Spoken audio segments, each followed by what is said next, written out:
গত দুদিন না 3 দিন আগে 9 বছরের একটা বাচ্চাকে বোম মেরে যারা হত্যা করলো তারা কে? তোরা তোদের হারামের সাম্রাজ্য তৈরি করছিস, করগে যা। মানুষকে বাঁচার অধিকার দে। ফুটফুটে একটা বাচ্চা 10 মাস 10 দিন কষ্ট করে মা পেটে ধরে দুনিয়ার মুখ দেখলো। যাদের পিছনে তোমরা ছুটছো ওদের হাতে আল্লাহ তোমাদেরকে মিটিয়ে দেবে। তাই হচ্ছে আজকে আমার মসজিদ নিরাপদে নাই, আমার মাদ্রাসা নিরাপদে নাই, আমার কবরস্থান নিরাপদে নাই, আমার ঈদগাহ নিরাপদে নাই, আমার খানকা নিরাপদে নাই। যাদের জন্য আমরা সবকিছু করেছি তারাই দেখুন আজকে আমরা যে একটু নিজেরা ঘিরে রাখবো আমাদেরকেও রাখতে দিচ্ছে। অন্যায়ের বিরুদ্ধে বলতে পারো না, জুলুমের বিরুদ্ধে বলতে পারো না, আল্লাহর সৃষ্টির পক্ষে অসহায়ের পক্ষে দাঁড়িয়ে কথা বলতে পারো না। এতদিন ছিল না আলাদা কথা, আজ নবী বংশের বাচ্চা নওশাদ রাজনীতি করতে নেমেছে, ওর সাথ দেবেন? পীরের আওলাদ নবী বংশের আওলাদ বলে যাচ্ছি, অসুবিধা হচ্ছে নাকি? নবীর মেম্বারে ঈদে মিলাদুন নবীতে দাঁড়িয়ে বেঈমান নাপাক অপবিত্র তারা দাঁড়িয়ে যদি নবীর দুশমনের প্রচার করতে পারে, নবীর মেম্বারে দাঁড়িয়ে নবীর ঘরের ছেলে নবীর ঘরের ছেলের জন্য প্রচার করছি, কোন বেঈমানের যদি অসুবিধা হয় সে বেঈমান দূর হয়ে যাবে, আমাদের সামনে না আসে। ঠিক না বেঠে? রাজ পাওয়ার নালে লুহা কাটা যায় না, রাজ পাওয়ার নালে রাজ পাওয়ারকে কাটা যায় না। আজকে কেন্দ্র সরকার ওয়াকফ বিলটা পাস করলো কিসের জোরে? রাজ পাওয়ারের জোরে। আমাদের রাজ পাওয়ারের দরকার আছে না নাই? এই একটাই ছিল, একটাই সুপ্রিম কোর্টে কেস করেছে, যদি আরো 40টা থাকতো কেস করতো না। ইমাম আলেম ওলামা ভাইদেরকে সম্মানের সাথে বলছি, 2,5-3 হাজার টাকায় বিক্রি হয়ে যাবেন না, 2,5-3 হাজার টাকায় বিক্রি হয়ে যাবেন না। প্রথম কথা হচ্ছে এই টাকাটা কিসের আপনাকে জানতে হবে।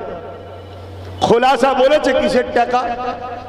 মদের টাকা, সুদের টাকা, দেহ বিক্রি করা টাকা, কিসের টাকা জানেন? লিখে টিকাবার জন্য বাচ্চাদেরকে হত্যা যারা করে তারা কি বলুন বলুন? গত 2 দিন না 3 দিন আগে 9 বছরের একটা বাচ্চাকে বোম মেরে যারা হত্যা করলো তারা কে? তাহলে মিলছে না মেলে?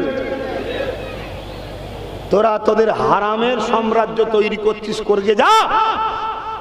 মানুষকে বাঁচার অধিকার দে। ফুটফুটে একটা বাচ্চা 10 মাস 10 দিন কষ্ট করে মা পেটে ধরে দুনিয়ার মুখ দেখলো, পড়াশোনা করছে, আস্তে আস্তে বড় হবে, সে কারো মা হবে, তার পেট থেকে সন্তান হবে, সে সন্তান দেশের বড় বিজ্ঞানী আবুল কালাম হতে পারে, পরবর্তীতে এরকম কিছু হতে পারে। তার স্বপ্নকে ভেঙে চুরমার করে দেয় যারা, তারা সন্ত্রাস ছাড়া দ্বিতীয় কিছু নয়। আর এই সন্ত্রাসকে যে মুসলমানরা বলে আমাদের, এ মুসলমান মুনাফিক বেঈমান ছাড়া দ্বিতীয় কিচ্ছু নয়। চলো তোমার মুফতি মাওলানা নিয়ে আসো, কি করে তোমায় বাঁচাতে পারে দেখি। যাদের পিছনে তোমরা ছুটছো ওদের হাতে আল্লাহ তোমাদেরকে মিটিয়ে দেবে। তাই হচ্ছে, তাই হচ্ছে। আজকে আমার মসজিদ নিরাপদে নাই, আমার মাদ্রাসা নিরাপদে নাই, আমার কবরস্থান নিরাপদে নাই, আমার ঈদগাহ নিরাপদে নাই, আমার খানকা নিরাপদে নাই। যাদের জন্য আমরা সবকিছু করেছি তারাই দেখুন আজকে আমরা যে একটু নিজেরা ঘিরে রাখবো আমাদেরকেও রাখতে দিচ্ছে না। তুমি নবীর মেম্বারে উঠে পীর পীরজাদা মুফতি মাওলানা অন্যায়ের বিরুদ্ধে বলতে পারো না, জুলুমের বিরুদ্ধে বলতে পারো না, আল্লাহর সৃষ্টির পক্ষে অসহায়ের পক্ষে দাঁড়িয়ে কথা বলতে পারো না। শুনে রাখো নবী মুহাম্মদ সাল্লাল্লাহু আলাইহি ওয়াসাল্লাম বলেছে 2 শ্রেণীর লোক জাহান্নামে যাবে। 1 শ্রেণীর লোক অন্যায় করার জন্য জাহান্নামে যাবে, আর 1 শ্রেণীর লোক অন্যায়ের প্রতিবাদ না করার জন্য জাহান্নামে যাবে। কারা কারা আমার কাছে একমত একটু হাত তুলে দেখাবেন? এই একমত তো নাকি? হাত লম্বা করে তোলেন। একমত তো? হাত নামান। যারা বলেছেন মজবুত হয়ে থাকতে পারবেন, নিজেদের দল করুন। শুনছেন না? শোনেন না? এতদিন ছিল না আলাদা কথা, আজ নবী বংশের বাচ্চা নওশাদ রাজনীতি করতে নেমেছে, ওর সাথ দেবেন? পীরের আওলাদ নবী বংশের আওলাদ বলে যাচ্ছি, অসুবিধা হচ্ছে নাকি? এই আমার নবীর মেম্বারে ঈদে মিলাদুন নবীতে দাঁড়িয়ে বেঈমান নাপাক অপবিত্র তারা দাঁড়িয়ে যদি নবীর দুশমনের প্রচার করতে পারে, নবীর মেম্বারে দাঁড়িয়ে নবীর ঘরের ছেলে নবীর ঘরের ছেলের জন্য প্রচার করছি, কোন বেঈমানের যদি অসুবিধা হয় সে বেঈমান দূর হয়ে যাবে, আমাদের সামনে না আসে। ঠিক না বেঠে? হারামখোর, হারাম খেতে খেতে জবানে সাহস হয়ে গেছে। তোমরা আজকে বলছো আব্বাস সিদ্দিকের কথা বলবে কেন? শয়তান, তোর এত বড় সাহস কে দিল? বেঈমান, হারাম খেয়ে খেয়ে দালালি করছিস, এ সাহস হলো কি করে তোমাদের? কথা মাথায় থাকবে না থাকবে না? আজকে ওরা ক্ষমতা তৈরি করে আমার দিনকে মিটাচ্ছে, আমার মসজিদকে মিটাচ্ছে, আমার ছেলেরা ভালো ভালো চাকরি ইচ্ছা করে কেস দিচ্ছে। দেখছি সেটা ব্রেনিয়ান ছেলে, আগামী দিনে আইএস আইপিএস হয়ে যেতে পারে, কেস দেবে। আইএস আইপিএস কেস থাকলে আর হবে? ভবিষ্যৎ নষ্ট করে দিচ্ছে। রাজ পাওয়ার না হলে লুহা, না হলে লুহা কাটা যায় না, রাজ পাওয়ার না হলে রাজ পাওয়ারকে কাটা যায় না। আজকে কেন্দ্র সরকার ওয়াকফ বিলটা পাস করলো কিসের জোরে? রাজ পাওয়ারের জোরে। আমাদের রাজ পাওয়ারের দরকার আছে না নাই? এই একটাই ছিল, একটাই সুপ্রিম কোর্টে কেস করেছে। যদি আরো 40টা থাকতো কেস করতো না? করতো না। আর যাকে গুজে গুজে খাওয়ালে সে কি বলছে? দিল্লি চলে যা, বমি করতে পারে। একটু বোঝো, আব্বাস সিদ্দিকী বলে যাচ্ছে, যদি ভালো লাগে দাও, আর নয় যা পারো করকে যাও। আমার ইমাম আলেম ওলামা ভাইদেরকে সম্মানের সাথে বলছি, 2,5-3 হাজার টাকায় বিক্রি হয়ে যাবেন না, 2,5-3 হাজার টাকায় বিক্রি হয়ে যাবেন না। প্রথম কথা হচ্ছে ওই টাকাটা কিসের আপনাকে জানতে হবে। খোলাসা বলেছে কিসের টাকা? মদের টাকা, সুদের টাকা, দেহ বিক্রি করা টাকা, কিসের টাকা জানেন না। তাই অনুরোধ করে যাচ্ছি, আমার বিরোধী করবেন না। আপনারা যদি আমার সাথ দেন, ওয়াকফ যেটা আপনাদের সম্পদ, এই সম্পদ থেকে পার মাসে 20,000 টাকা ইমামদের, মুয়াজ্জিনদের 10-12 হাজার টাকা দেওয়া যাবে, তাও একটুও কমবে না।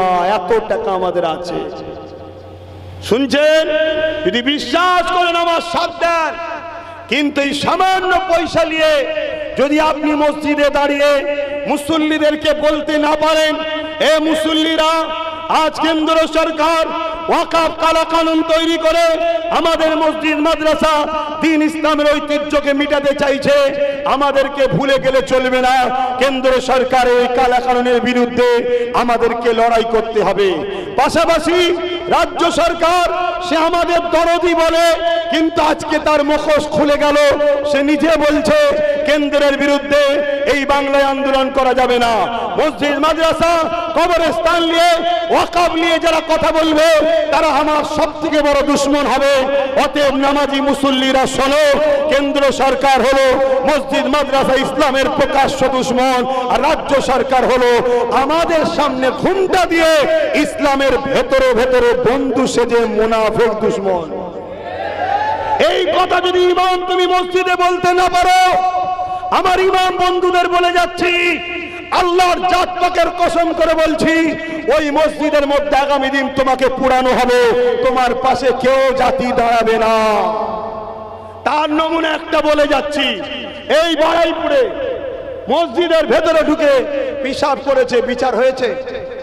ইমামের বাড়ি পুড়াতে গেছে, ইমাম পালিয়েছিল তাই বাড়িটা পুড়িয়েছে, বিচার হয়েছে? হয়নি। উপরন্তু এই বাংলায় তোমার জেলার একজন রয়েছে, দিন রাত মুসলমানদেরকে টার্গেট করে কথা বলবে, তাকে পাহারা দিবার জন্য 100-200 করে পুলিশ দেওয়া হচ্ছে, যাতে করে তার ক্ষতি না হয়। সেজন্য বেশি বেশি করে মুসলমানদের বিরুদ্ধে বিষ উগলে আমার সম্প্রীতির ভার বাংলার ও আরেক ভাইদের ঘরে একত্রিত তাড়াতাড়ি করতে পারে, যাতে করে বাংলায় এ যাবে ও আসবে, সেই রাস্তা তৈরি করার পরিকল্পনা চলছে। কিন্তু আমার যা বুঝছো না এখনো, শুনছেন তো নাকি? দ্বিতীয় নম্বর, আমাদের সমাজে কিছু আলেম উলামা, পীর পীরজাদা, কেউ একটা গাড়ির জন্য, কেউ একটা আলোর জন্য, কেউ একটা ঘরের জন্য, কেউ একটা পদের জন্য, কার পিছনে দুটো গাড়ি ছুটবে, কার আগে পুলিশ গাড়ি, পিছনে পুলিশ গাড়ি, কেউ একটা স্করপিও, কেউ একটা ফরচুনার পাওয়ার জন্য আমার জাতের রাহনুমা সেজে অনেক আলেম উলামা পীরজাদা আছে, যারা এই সমাজের নিরীহ মুসলমানগুলোকে এই জালিমদের হাতে বিক্রি করছে। এই গাদ্দারদের ঘর চিনা দরকার আছে না? না, যদি চিনতে না পারো তাহলে বড় বড় ভয়ানক বিপদ তোমাদের জন্য অপেক্ষা করছে। আমি জানি এই কথা বলার জন্য আমার জলসা কাটবে, এই কথা বলার জন্য আমার জলসায় যারা যাবে তাদেরকে টার্গেট করা হবে। দীর্ঘ 5 বছর ধরে সরকার টার্গেট করছে, তার আগে আরো অনেকে টার্গেট করেছে। আল্লাহ শুকর করে বলছি, কেউ যদি একটা দরজা বন্ধ করে দেয়, আমার আল্লাহ 1000টা দরজা আব্বাস সিদ্দিকীর খুলে দেয়। জোরে বলুন, জোরে বলুন নারে তাকবীর, জোরে বলুন নারে তাকবীর।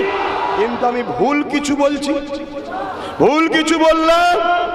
আসুন, প্রত্যেকটা ওয়াইজিন, প্রত্যেকটা পীর পীরজাদা, প্রত্যেকটা আলেমের উচিত মাইক পেলেই 5 মিনিট হলো সামনে যারা থাকবে এদেরকে ওয়াকাফ নিয়ে সজাগ করানো দরকার। যে আমার মসজিদ, আমার মাদ্রাসা, আমার কবরস্থান, আমার খানকা, আমার ঈদগাহ যদি কবরস্থান না থাকে তোমাকে পুরাতে হবে। আস্তে আস্তে তোমার কবরস্থ মাইন্ডটাকে ঘুরিয়ে পুরানো কালচারে নিয়ে যাচ্ছে, তোমাকে ধর্ম থেকেও সরাবার পরিকল্পনা চলছে। মিলিয়ে দেখো, উভয় সমানভাবে চেষ্টা করছে তোমাকে আমাকে ইসলাম থেকে মুছে দিবার। তাই এই জায়গায় প্রত্যেকটা আলেম উলামা মাইক যখন পাবে প্রত্যেকের 5 মিনিট হলেও বলা দরকার যে বাবরি মসজিদ শহীদ হয়ে গিয়েছিল, সুপ্রিম কোর্টে কেস চলছিল, কিন্তু আমরা চুপ ছিলাম বলে একটা রায় বেরোলো যে রায়টা সংবিধানের পক্ষে ছিল না, সংবিধান বিরোধী। আজও সুপ্রিম কোর্টে কেস চলছে। আমরা যদি ঘুমিয়ে পড়ি, ওয়াকাফ আন্দোলন বন্ধ করে দিই, ওয়াকাফ চর্চা বন্ধ করে দিই, আমার জাত যদি ঘুমিয়ে যায়, তাহলে টোটাল ভারতবর্ষের ঐতিহাসিক মসজিদ, মাদ্রাসা, কবরস্থান, ঈদগাহ, খানকাগুলো সব কেন্দ্র সরকার দখল করে নিয়ে আদানি আম্বানিদের হাতে তুলে দেবে।